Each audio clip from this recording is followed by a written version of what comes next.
Welcome to module number 11 of the Intermediate English Spanish Translation class. And we begin with today's life's principle. Oh, it comes from a Frenchman, Victor Hugo. The word is the verb, and the verb is God. Now, you may think that he was a theologian. He was not. He was a writer. But he understood this truth. The word is the verb, and the verb is God. Today, we're going to be talking about verbs. So that's why I'm introducing the class with this great principle. Now, today's saying, a word and a stone let go cannot be called back.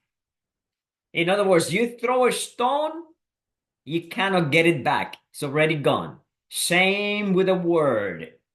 Once you speak out, that word you cannot retrieve. It's a great, great principle or proverb. Now, in Spanish, we say palabra y piedra suelta no tienen vuelta. Of course, it has to rhyme. You know how Spanish is. Palabra y piedra suelta no tienen vuelta. All right, what about today's expression? A word to the wise. You heard that one before? You're just talking and you say, and listen, a word to the wise. Get ready to hear what I'm about to say. How you say that in Spanish? Un consejo. That's all. Un consejo. And then you expect the other person to pay attention as you give whatever consejo you're getting ready to share. A word to the wise. Here's an example. Do not visit this neighborhood alone after dark. Okay? Antes de irte, un consejo. No camines sola por allí cuando anochece. All right? Finally, today's phrase, word of mouth. Word of mouth. How you say that in Spanish? Boca a boca o boca en boca. Like the word of mouth is the best advertisement venue. Lo que se anuncia boca a boca es la mejor técnica de anunciarse. Word of mouth advertising is not always reliable. Again, that's just an example. La publicidad boca a boca no siempre es confiable. All right. An important announcement. I will be sending you translation homework number 6 right after the class, and it will be due by midnight this Saturday. I trust that you had a good break, and now it's time to get back to work. And Maria Cristina shared another one here, said voz a voz, de voz a voz. There you go. All right. Today, I am pleased and humble to introduce a topic that is very close to my heart. Logos incarnate, coming from Latin. Logos incarnate, which in English it will be the word made flesh. And of course, we're going to be talking about the verb today. But I went ahead and sent you a handout. And in the handout, basically, this is what you see. It's taken from John chapter 1, verse 1 and verse 14. And it says, in the beginning was the Word, and the Word was with God, and the Word was God. And then verse 14, and the Word became flesh and dwelt among us, and we saw his glory, glory as to the only Son from the Father, full of grace and truth. So what are we talking about here? In the beginning was the Word, and the Word was with God. It tells you in the next statement, and the Word was God. So we're talking about God. But then, as we read on, he said that that Word, which is God, became flesh. So who is that? That's God's Son, Jesus himself. And then he dwelt among us, and we saw his glory, glory as of the only Son from the Father, full of grace and truth. Now, the important or fascinating part of this is that it equates God with word. Word. Now, if you look at it in Spanish, it doesn't use the word palabra. It uses the word verb. And I began to ask experts why in Spanish it's not translated as palabra instead of instead of verb or verbo. And the experts tell me at least two reasons why. Number one, in Latin, the word for word is verbum. Verbum. And since Spanish is so close to Latin, the linguistic experts decided to use the word verbo instead of palabra. Because in Greek it's logos, which is palabra.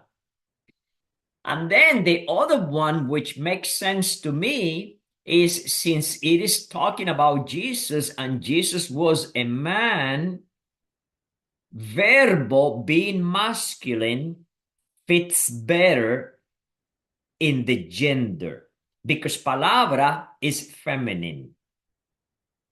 So as I look at it, I go, it makes sense. First of all, verbum is the same as word, and then it is a masculine noun because, as you know, in Spanish, you have to consider the gender. And since Jesus was a man, then it fits with using a masculine adjective because you couldn't say palabro. So it has to be a masculine equivalent, which is verbo. So in Spanish it says, en el principio era el verbo, y el verbo era con Dios, y el verbo era Dios. And then when you jump to verse 14, y aquel verbo fue hecho carne, y habitó entre nosotros, y vimos su gloria, gloria como del unigénito Hijo del Padre, lleno de gracia y verdad. So there you have it. As we move on and take a closer look at it, we go back to the Greek, which is logos. Again, logos meaning word. But the word logos is word in general. It's not specifically talking about a noun, about an adjective, or any other part of speech. It's just general, the word, as in, I give you my word. In other words, I give you my promise that I'm going to do whatever I said I'm going to do. is a general word for word. Now, it is a verbal noun in the nominative masculine singular in Greek. In Greek, it's masculine. See? So it fits very well in Greek. Again, it is a noun, but it's considered a verbal noun. Nominative means that it is a subject. It is masculine and it is in the singular. And it comes from the Greek word lego, which means something said, something reasoned, or calculated. Now, the English meaning of it, of course, is word, expression, argument, and action. So think about it. When Jesus is equated to logos, it is an expression, the expression of God the Father. An argument, there's reasoning in it. It is not just fantasy. And then, of course, there's action. It is an action. And that, again, supports the word in Spanish verbo, because verbo implies action. Again, the Spanish meaning for logos will be verbo, palabra, lógica, acción. So think about it when you think about Jesus. Would that fit him? Of course, it does. Now, logos, as I said already, is the word for word in a general sense, as opposed to a specific word like an adjective or an adverb. In Greek, we have other words that are specific for word. But that's not the one that is being used here. Its specific meaning, that is the meaning of the word logos, is always considered within the text. So it's contextual. In St. John's statement that we read earlier, it is equivalent to divine expression. So there you go. In the beginning was the Word. It is in the beginning was the divine expression of God, which is God the Son, Jesus himself. It is just fascinating when you begin to think and study why the word logos was used. So that brings us to logos incarnate, which is verse 14 that we read, because the word became flesh. The logos is incarnated, and you know that happens during Christmas. We celebrate that, the incarnation, when God was born as baby Jesus. The logos is God. We already determined that. The logos is the creator, because he says all things were created by him and for him. En el principio era el verbo y el verbo era con Dios y el verbo era Dios. Este era en el principio con Dios. Todas las cosas fueron hechas por él. En otras palabras, él es el creador. And then the Logos, as we know, became flesh and lived among us on earth. Why? Because his main plan was to live a sinless life and then become the sacrifice for our sins. So that's why he let people kill him, crucified, so he could shed his blood in the payment for our sins. But he didn't remain dead. He arose. And we are getting close to celebrating that, as that we call Easter, the resurrection. Without the resurrection, nothing else will be of any avail. But because of the resurrection, that's the power that everything else he said and did is really true. So the logical inference, the conclusion is whatever God does is never disconnected from what he says. So let me say that again. Whatever God does is never disconnected from what he says, because the word is so close to his being. So speaking, uttering, just giving out speech is so close, intimately close to his being. So whatever God does is very close connected to what he says. A very important truth to own and to live by. All right. That's the end of today's introduction, which brings us to the Spanish language as we consider verbs. But before I go on, any questions about what we just covered? It's just something that you don't hear every day, because we don't learn that in school anymore or in universities. And it's so fundamental to everything and every knowledge. I've been teaching sciences this week, but everything is connected to this great truth.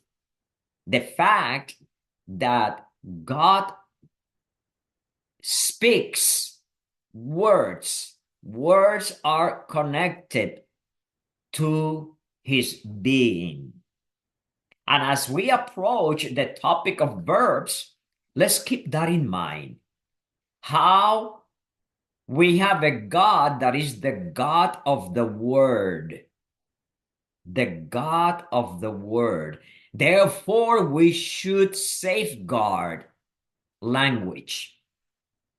Because language is part of God. God invented language, and he expresses himself through language.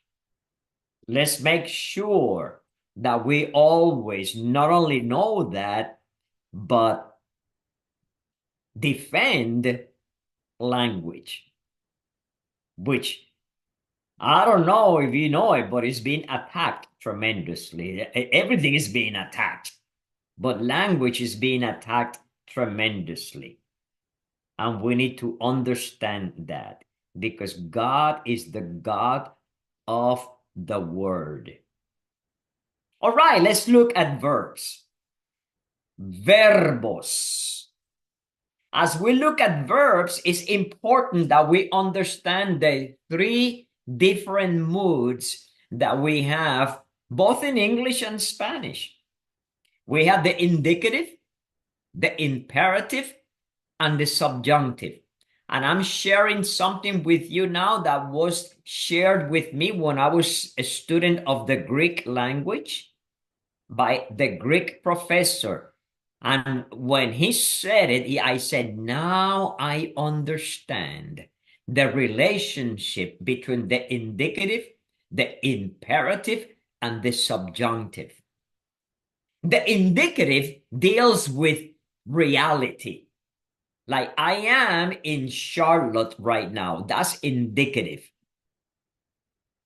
But the imperative is less real than the indicative, because the imperative is when you give someone a command. You say, could you go and bring me a glass of water? You see, that's less real that I am drinking a glass of water. Because as you give a command, it still not become reality. So commands, which is the imperative, are honestly less real than the indicative. And then the least real is the subjunctive, which is, I wish I had a glass of water. That's even less real than the imperative. Because I wish is not even into the command or into the action of me getting a glass of water. So look at it, take a step back, and then look at it. Indicative is real, imperative is less real, and then the subjunctive is least real. Now, the subjunctive is so important, specifically in Spanish. And it is important that we master the subjunctive, because in Spanish, a lot of it is about least real. If you are honest with yourself. So keep that in mind. Hint, hint. The subjunctive is the one that you really need to work on it. And we are going to be working on it very hard in this class. Well, we have already begun. We have already begun. Vamos a mirar los tiempos de los verbos. Así que vamos a hablar bastante español ahora. ¿Cuáles son los tiempos? Bueno, en general, pasado, presente y futuro, ¿verdad? Pero somos más específicos aquí. Tenemos el infinitivo.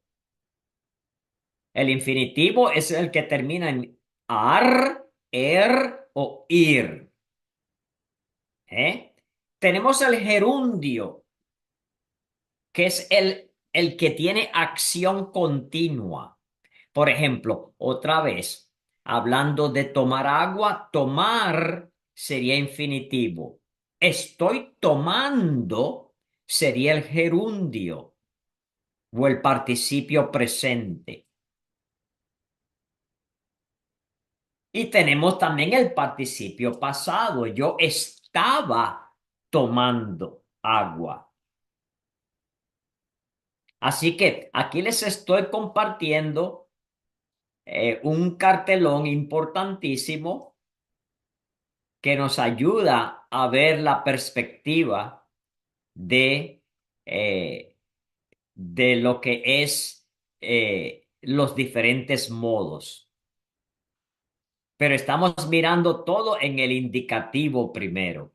En el modo indicativo comenzamos con el presente indicativo, el imperfecto indicativo, el pretérito indefinido, el futuro imperfecto, el pretérito perfecto de indicativo, el pluscuamperfecto de indicativo, el pretérito anterior y el futuro perfecto y compuesto.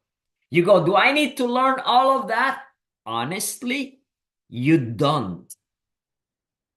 What you need to learn is to translate it accordingly, because you're not going to be tested on this. This is not going to be part of the certification exam, but I need to give it to you so I can classify it correctly. What you need to know is be able to apply it when you translate. All right? But meanwhile, I'm giving it to you by assigning its proper title and subtitles. And here again, we're talking about the indicative, the reality one. All right. So we begin. Again, we are still in the indicative, and we're going to be in the indicative for a little while.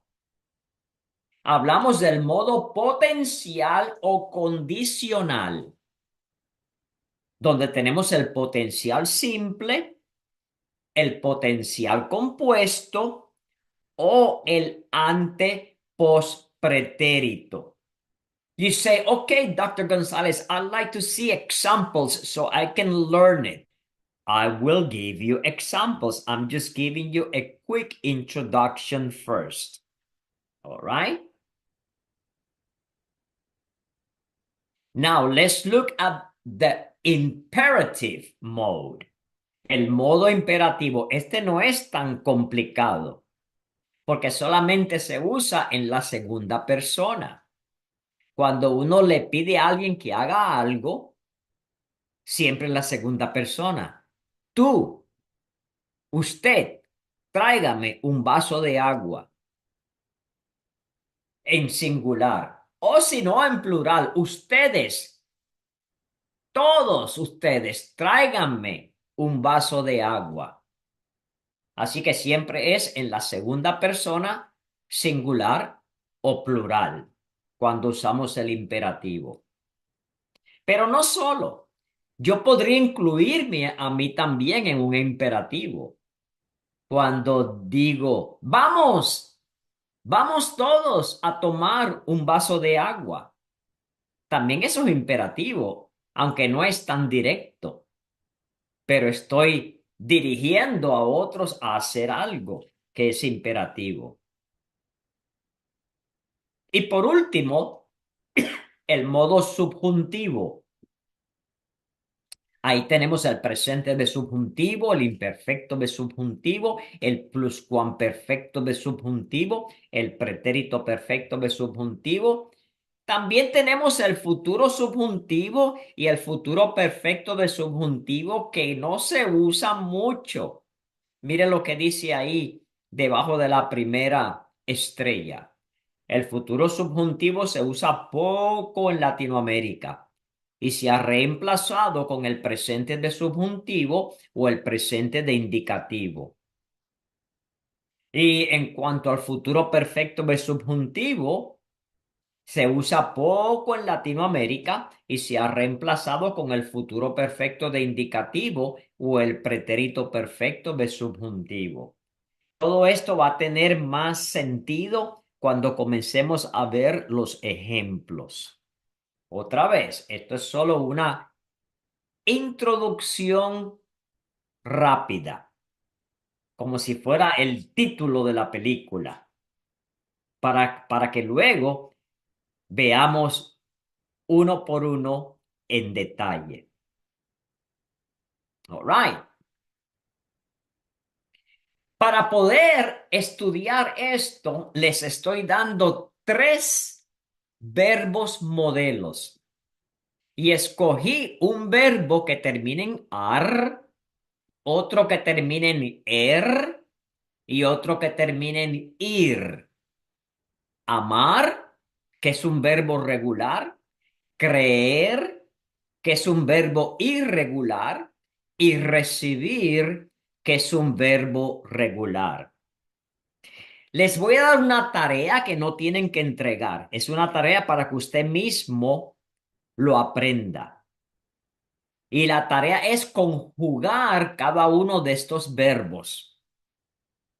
Y para ayudarles, le estoy dando aquí un sitio en el internet que se llama conjugación.es, donde usted va a encontrar la conjugación de cada uno de estos verbos y muchos más.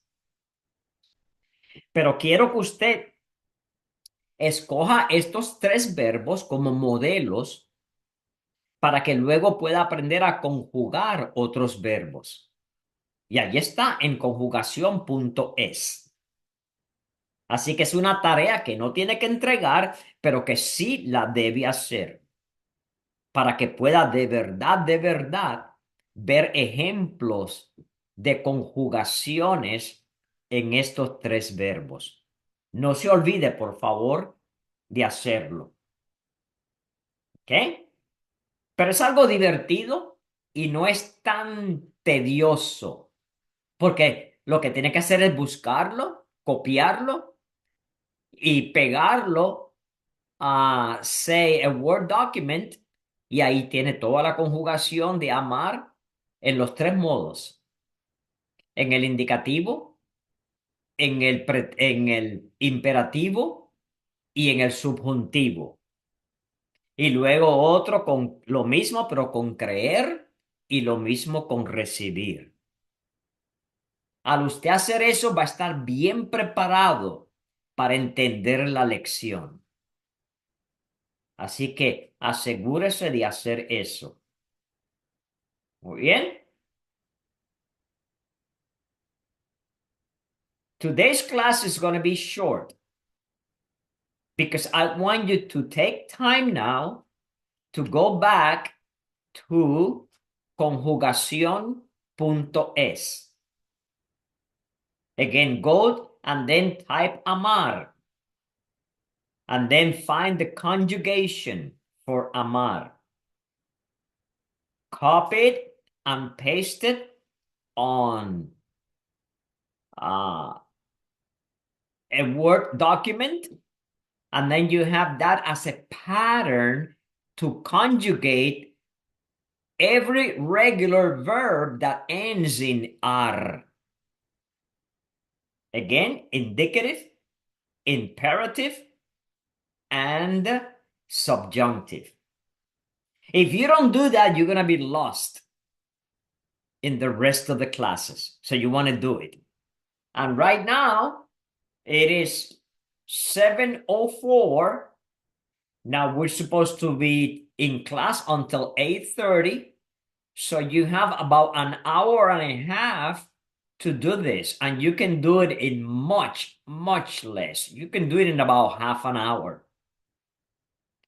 Do the same for creer. Again, in the indicative, imperative, and subjunctive. And then finally do it for recibir. And as you look at that, you will be able to begin to manage Spanish verbs as we continue with all the great variety that we have as we conjugate the verbs. Because when you come back, we're going to be talking about the specifics that we spoke about all of this, specifically the indicative. All of those, presente, imperfecto, pretérito indefinido, all of those. And then we're going to do the potencial, again in the indicative. And then we're going to go to the imperative. And then finally the subjunctive. So you need to do that preparation so you can then follow the class. Any question? Again, you don't have to turn it in. It's for you to exercise yourself as you conjugate the verbs. Questions? All right, my dear friends, I'm going to let you go so you can begin that important assignment. Meanwhile, I'll be sending you an email in a few minutes with your homework, translation homework number 6, which you don't want to rush, but at least you'll have it already tonight. God bless you. I'm looking forward to this class. We're going to be learning a lot. And above all, we are going to apply it in translation. You have a good night and wait for my email as I send it to you in a few minutes. Bye now.